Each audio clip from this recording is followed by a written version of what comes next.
আসসালামু আলাইকুম। আজকে আমি আলোচনা করব নবম দশম শ্রেণীর জীববিজ্ঞান বইয়ের রেচনতন্ত্র। এটা হচ্ছে অষ্টম অধ্যায়। গত ক্লাসে আমি এটার পার্ট 1 নিয়ে আলোচনা করছি। ওইখানে ছিল বৃক্ক, নেফ্রন, বৃক্কের কাজ আর কি মূত্র কি নিয়ে গঠিত, এইসব বিষয় অর্থাৎ প্রাথমিক বিষয়গুলো নিয়ে আলোচনা করছি। আজকে আলোচনা করব তিনটা বিষয় নিয়ে। একটা হচ্ছে বৃক্কে পাথর, এরপর ডায়ালাইসিস আর প্রতিস্থাপন। অর্থাৎ যদি কারো বৃক্ক নষ্ট হয়ে যায় বা বিকল হয়ে যায় তখন আমরা কি করব, এগুলো নিয়ে আলোচনা করব। দেখো, প্রথমে বৃক্কে পাথর। বৃক্কে কি? বৃক্ক মানে হলো কিডনি। এটা আরেকটা নাম হচ্ছে রেনাল। এটাতে নানান ধরনের সমস্যা হতে পারে। হতে পারে কিডনিতে প্রদাহ হতে পারে। প্রদাহ মানে হচ্ছে ব্যথা, অর্থাৎ কোনো কারণে কিডনিতে কি ব্যথা হতে পারে।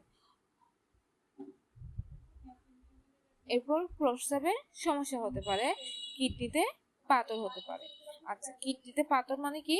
কিডনিতে হচ্ছে কোনো কারণে ছোট ছোট পাথরের মতো বস্তু তৈরি হয়, যেগুলা ইউরেটারের মাধ্যমে ইউরেটার বা মূত্রথলি মূত্রনালীতে আটকে যেতে পারে।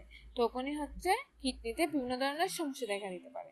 আচ্ছা, তাহলে কারো যদি কিডনিতে কোনো একটা সমস্যা হয় তখন কি কি লক্ষণ দেখা দিতে পারে? দেখো, কিডনি রোগের লক্ষণগুলো হলো কি?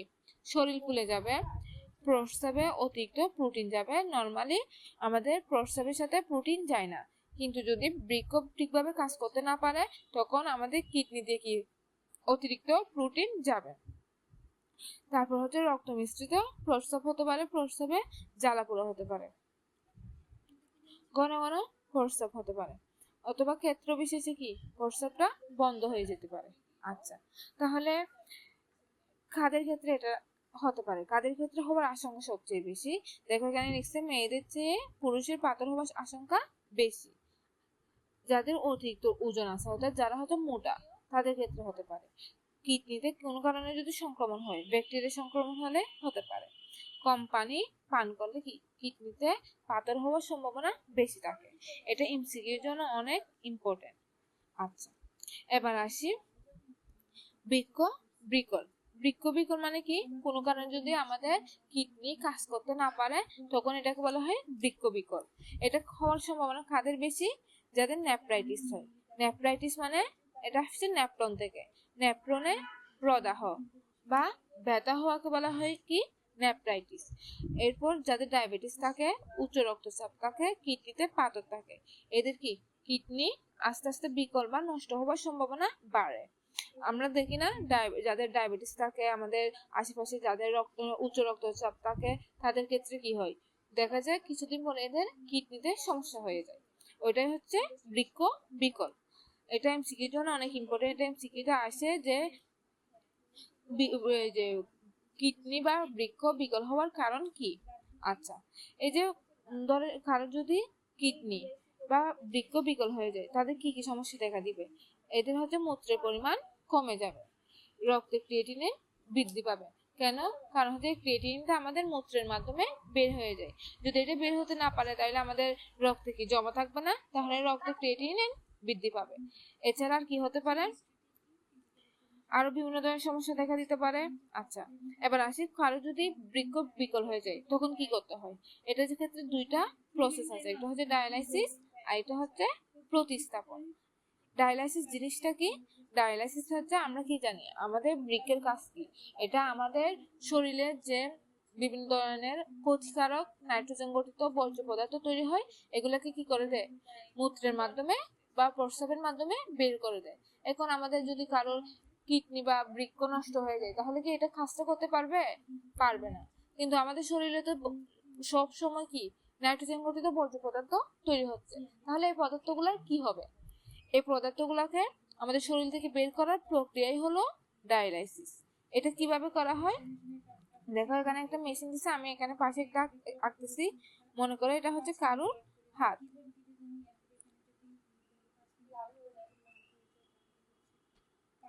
মনে করো এটা কারুর হাত। এখানে আমরা কি জানি? আমাদের দুই ধরনের রক্তনালী আছে। একটা হচ্ছে বলা হয় ধমনী, আর এটাকে বলা হয় কি? শিরা।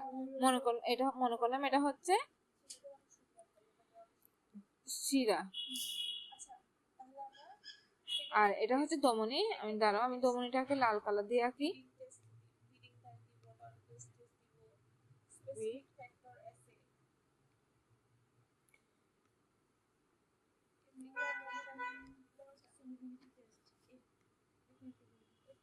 মনে করে এটা হচ্ছে কারোর হাত।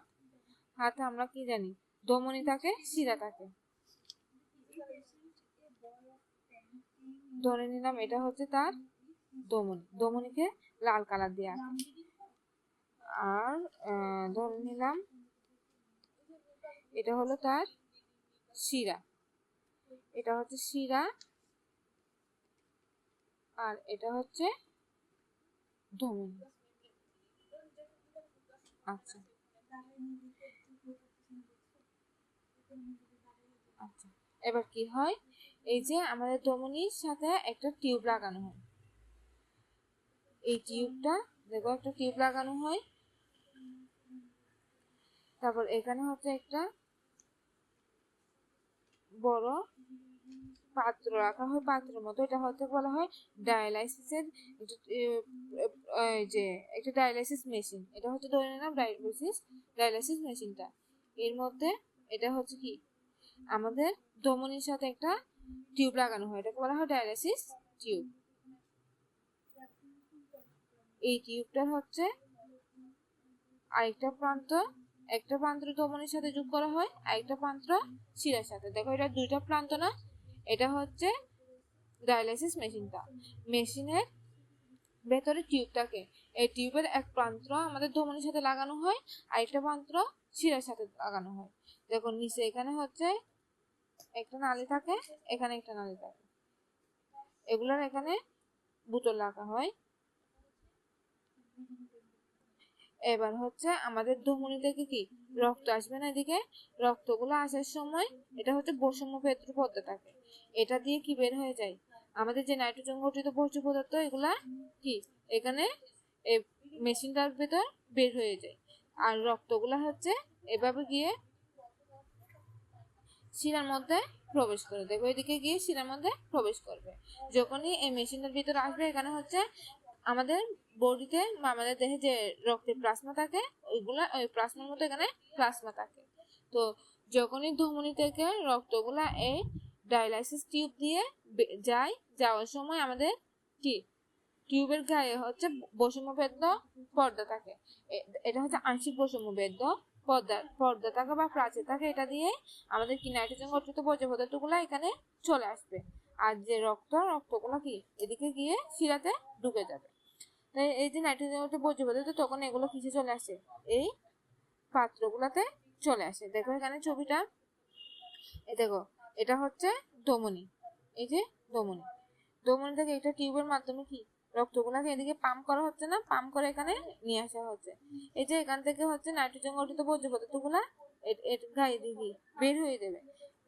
আর রক্তগুলা দেখো এদিকে গিয়ে শিরার ভিতর ঢুকে যাচ্ছে। আর এই যে নাইট্রোজেন বর্জ্য পদার্থগুলো দেখছো এখানে কি টিউবের মধ্যে নেওয়া হচ্ছে, এটাকে বলা হয় ডায়ালাইসিস। অর্থাৎ ডায়ালাইসিসের ক্ষেত্রে একটা ডায়ালাইসিস মেশিনে কি থাকে, ভেতরে টিউব থাকে, টিউবের এক প্রান্ত হচ্ছে আমাদের ধমনীর সাথে লাগানো হয়, আরেকটা প্রান্ত শিরার সাথে লাগানো হয়, এবং কি আমাদের রক্তগুলোকে থেকে যে নাইট্রোজেন গঠিত বর্জ্য পদার্থ আছে এগুলোকে বের করা হয়। এটা যদি তোমরা পড়ো বুঝতে পারবে, এখানে এটাই লিখছে। আচ্ছা, এবার বলি প্রতিস্থাপন।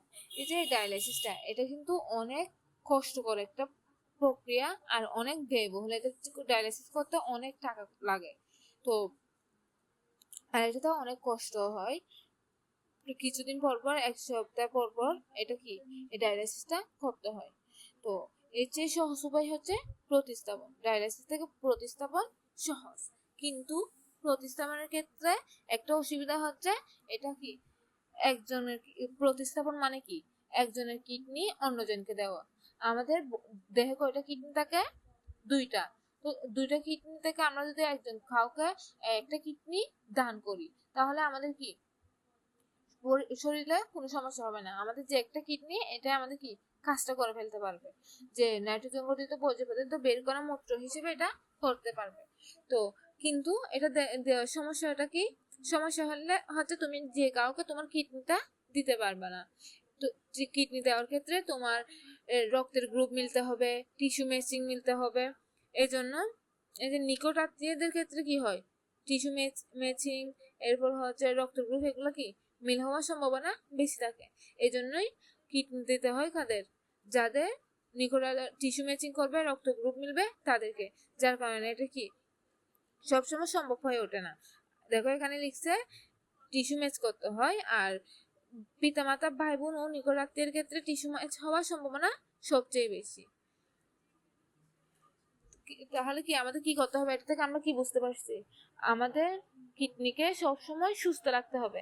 আর সুস্থ রাখার উপায় কি, সুস্থ রাখার উপায় হচ্ছে আমাদের কি সবসময় একটা কি নির্দিষ্ট পরিমাণে পানি পান করতে হবে। সেই সাথে আমাদের যখন প্রস্রাবের ব্যাগ আসবে তখন আমাদের কি এটাকে চেপে রাখা উচিত হবে না। আমরা যদি আমাদের প্রস্রাব আসলে ব্যাগটাকে যদি চেপে রাখি তাহলে কি হবে, এটা থেকে অনেক ধরনের এখানে অনেক ধরনের ব্যাকটেরিয়া থাকে, ব্যাকটেরিয়াল ইনফেকশন হতে পারে, বিভিন্ন ধরনের সমস্যা হতে পারে, এমনকি বৃক্কে পাথরও হতে পারে। এই জন্য আমাদের সবসময় কি করতে হবে, আমাদের বৃক্কের যত্ন নিতে হবে। আজকে এই পর্যন্ত। দেখো এখানে এসে মূত্রনালী সুস্থ রাখার উপায়। আর যাদের ডায়াবেটিস, উচ্চ রক্তচাপ আছে, ওগুলা কি করতে হবে, নিয়ন্ত্রণে রাখতে হবে। এর মাধ্যমে আমাদের রেচন প্রক্রিয়া অধ্যায়টা শেষ হয়ে গেছে। তোমাদের যদি কোনো প্রশ্ন থাকে কমেন্ট বক্সে করতে পারো। আজকে এই পর্যন্ত, ধন্যবাদ।